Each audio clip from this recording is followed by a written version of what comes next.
ये दोस्तों, film talk के एक नए एपिसोड में आपका स्वागत है। सबसे बड़ी खबर यह है कि मैं हूं ना का सीक्वल लगभग कंफर्म हो गया है और कहा जा रहा है कि इस फिल्म की शूटिंग किंग के तुरंत बाद स्टार्ट होगी।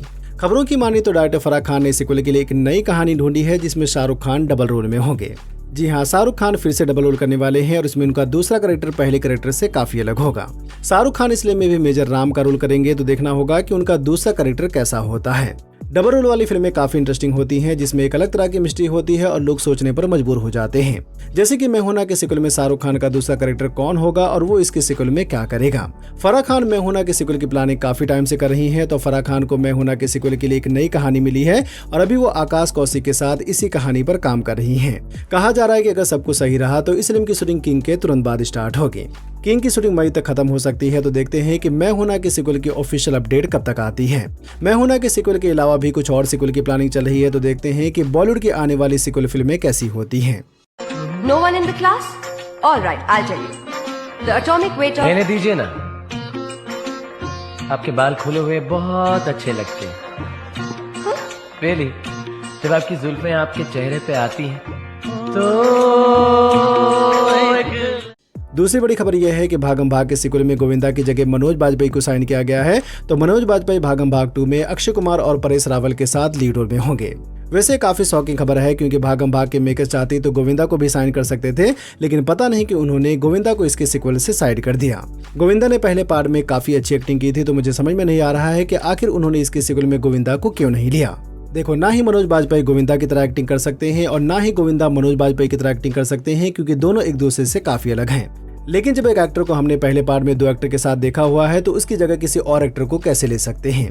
भागम भाग को प्रियदर्शन ने डायरेक्ट किया था, लेकिन भागम भाग 2 को ड्रीम गर्ल के डायरेक्टर राज चंदलिया डायरेक्ट करेंगे। भागम भाग के मेकर्स ने भागम भाग 2 में गोविंदा को नहीं लिया है, तो आप इस बारे में क्या कहना चाहेंगे, हमें कमेंट में जरूर बताएं। 1 करोड़ रुपया ये अरे 5,000 के ऊपर की चीज नहीं है ये। अबे ढोलकी के, मैं इस बैग की बात नहीं कर रहा हूँ, अंदर के माल की बात कर रहा हूँ। ये कचरे का 1 करोड़ रुपया तूने क्या मेरे को ये ना समझाई गया। रश्मिका मंदाना ने अल्लू अर्जुन और एटली कुमार की फिल्म की शूटिंग स्टार्ट कर दी है, जिसे अभी मुंबई में शूट किया जा रहा है। मुंबई में रश्मिका मंदाना के साथ जानवी कपूर के भी कुछ सीन को शूट किया जाएगा। अल्लू अर्जुन और रश्मिका मंदाना की जोड़ी पुष्पा फिल्म में देखने को मिली थी, जहां इस जोड़ी को काफी पसंद किया गया था, तो पुष्पा की जोड़ी एटली कुमार की फिल्म में भी देखने को मिलेगी। शूटिंग इन दिनों मुंबई में चल रही है, जहाँ इस फिल्म को काफी बड़े लेवल पर शूट किया जा रहा है। टाइटल और रिलीज डेट को लेकर अभी कोई अपडेट नहीं आई है, लेकिन कहा जा रहा है कि फिल्म की शूटिंग आने वाले 2 से 3 महीनों में कंप्लीट हो जाएगी। देखना होगा कि बिगल और जवान के बाद एटली कुमार की फिल्म का टाइटल क्या होता है और ये फिल्म कब तक आती है। आलिया भट्ट और राजकुमार राव एक रिलेशनशिप ड्रामा फिल्म करने जा रहे हैं, जिसे दृश्यम के डायरेक्टर अभिषेक पाठक डायरेक्ट करेंगे। अभिषेक पाठक अभी दृश्यम 3 को डायरेक्ट कर रहे हैं, तो जैसे ही दृश्यम 3 की शूटिंग कंप्लीट होगी, अभिषेक पाठक आलिया भट्ट और राजकुमार राव की फिल्म को डायरेक्ट करेंगे। फिल्म का नाम हाउस वाइफ होगा, जिसमें आलिया भट्ट एक हाउस वाइफ के रोल में होंगी और इस फिल्म की कहानी एक मैरिड कपल के इर्द गिर्द घूमती हुई नजर आएगी। हाउस वाइफ की शूटिंग सितंबर में स्टार्ट होगी, तो ये फिल्म 2027 के शुरू में रिलीज होगी। आयुष्मान खुराना की आने वाली फिल्म पति पत्नी और वो 2 की रिलीज डेट पोस्टपोन हो गई है। पति पत्नी और वो 2 4 मार्च को होली के मौके पर आने वाली थी, लेकिन पोस्ट प्रोडक्शन में देरी की वजह से अब ये फिल्म 4 मार्च को नहीं रिलीज होगी। पति पत्नी और वो 2019 में आई पति पत्नी और वो की सीक्वल है, लेकिन इस फिल्म की कहानी पिछली फिल्म से काफी अलग होगी, जिसमें आयुष्मान खुराना के साथ सारा अली खान, वामिका गब्बी और राकुल प्रीत सिंह लीड रोल में होंगी। F2, F3 और संक्रांति की वसनम की सफलता के बाद डायरेक्टर अनिल रविपुड़ी की अगली फिल्म में भी वेंकटेश लीड रोल में होंगे। वेंकटेश के साथ अनिल रविपुड़ी की अगली फिल्म में मलयालम एक्टर फहद फासिल को भी साइन किया गया है, जो इस फिल्म में एक बहुत ही खास रोल में नजर आएंगे। मानवशंकर वारा प्रसाद गुरु की सफलता के बाद डायरेक्टर अनिल रविपुड़ी ने कहा था कि वो संक्रांति 2027 के लिए भी तैयार हो रहे हैं, तब उनकी अगली फिल्म और इसके लीड एक्टर कन्फर्म हो गए हैं। बताया जा रहा है कि ये भी एक फैमिली ड्रामा फिल्म होगी और उस फिल्म की कहानी एक जीजा और साले के इर्द गिर्द घूमती हुई नजर आएगी। जीजा और साले की दोस्ती और दुश्मनी काफी टक्कर की होती है, तो देखना दिलचस्प होगा कि डायरेक्टर अनिल रविपुड़ी के इस फिल्म की कहानी कैसी होती है।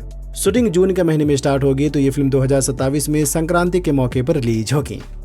डायरेक्टर विक्रम कुमार ने दूथा सीजन 2 की कहानी लॉक कर ली है और कहा जा रहा है कि दूथा सीजन 2 का प्री प्रोडक्शन स्टार्ट हो गया है।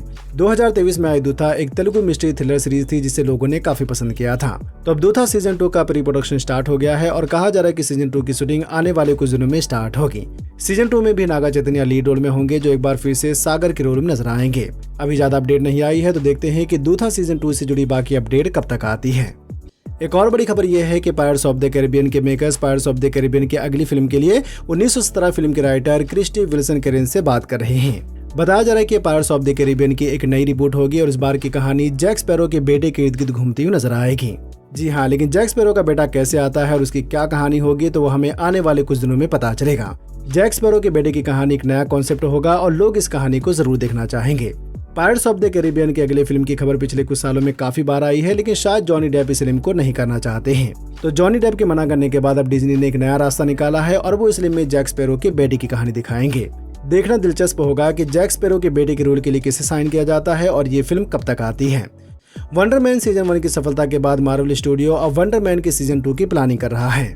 कहा जा रहा है कि वंडर मैन के सीजन 2 की कहानी सीजन 1 के तुरंत बाद स्टार्ट होगी, जहां हम देखेंगे कि साइमन विलियम्स के ट्रेवर स्लेटरी को जेल से बाहर निकालने के बाद आगे क्या होता है और कैसे दोनों डिपार्टमेंट ऑफ डैमेज कंट्रोल का सामना करते हैं और लोगों की मदद करते हैं। सीजन 1 मुझे ठीक ठाक लगा था, लेकिन आपको जानकर हैरानी होगी कि इस सीरीज को रॉटेन टोमेटोज पर 90% की रेटिंग मिली है। तो अगर आपने अभी तक इस सीरीज को नहीं देखा है तो आप अभी इस सीरीज को जियो हॉटस्टार पर हिंदी में भी देख सकते हैं। तो पकड़े जाएंगे। हम उस रास्ते से नहीं जाएंगे। फिर किस रास्ते जाएंगे? बाबू मोशाई है। प्राइम वीडियो की mystery thriller series from season 4 का पहला टीजर आ गया है और साथ ही इसकी ऑफिशियल रिलीज डेट भी कंफर्म हो गई है। फ्रॉम का पहला सीजन 2022 में आया था, लेकिन उस टाइम इस सीरीज का उतना नाम नहीं हुआ था जितना सीजन 3 के बाद हुआ है। सीजन 3 के बाद इस सीरीज को हिंदी में भी रिलीज किया गया और लोगों ने इस सीरीज को काफी पसंद किया और तभी से लोग इसके चौथे सीजन का इंतजार कर रहे हैं। सीजन 4 का टीजर काफी इंटरेस्टिंग है, तो देखते हैं कि सीजन 4 में इन लोगों के साथ क्या होता है और क्या लोग इस जंगल से बाहर निकल पाते हैं। सीजन 4 में भी 10 एपिसोड होंगे, जिसे आप 19 अप्रैल से प्राइम वीडियो पर देख सकते हैं। What happens next is my favorite part. मानवशंकर वारा प्रसाद गुरु की OTT रिलीज डेट कंफर्म हो गई है। चिरंजीवी की ये फिल्म 12 जनवरी को रिलीज हुई थी, जो बॉक्स ऑफिस पर सुपरहिट हो गई थी। मानवशंकर वारा प्रसाद गुरु को 200 करोड़ के बजट बनाया गया था और इस फिल्म ने वर्ल्ड बॉक्स ऑफिस पर 300 करोड़ से ज्यादा कलेक्शन किया था। अच्छी फिल्म है, जिसे अगर आप हिंदी डब में देखना चाहते हैं तो ये फिल्म G5 पर आने वाली है, जिसे आप 11 फरवरी से हिंदी में भी देख सकते हैं। बॉक्स ऑफिस कलेक्शन की बात करें तो बॉर्डर 2 ने फर्स्ट वीक में इंडियन बॉक्स ऑफिस पर 245 करोड़ कलेक्शन किया था और सेकंड वीक में 79 करोड़ का नेट कलेक्शन किया है। तो बॉर्डर 2 ने 14 दिनों में इंडियन बॉक्स ऑफिस पर 324 करोड़ का नेट कलेक्शन किया है और वर्ल्ड बॉक्स ऑफिस पर 440 करोड़ का कलेक्शन कर लिया है।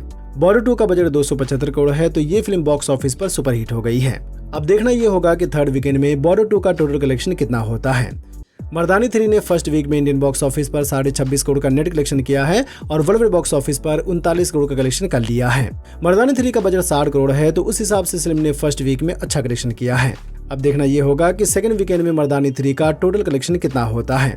क्या आपने मर्दानी 3 को देखा है? अगर देखा है तो ये फिल्म आप सबको कैसी लगी हमें कमेंट में जरूर बताएं। वीडियो को लाइक करें, अपने दोस्तों के साथ भी फेसबुक, व्हाट्सएप, ट्विटर पर जरूर शेयर करें और चैनल को सब्सक्राइब करना तो बिल्कुल ना भूलें।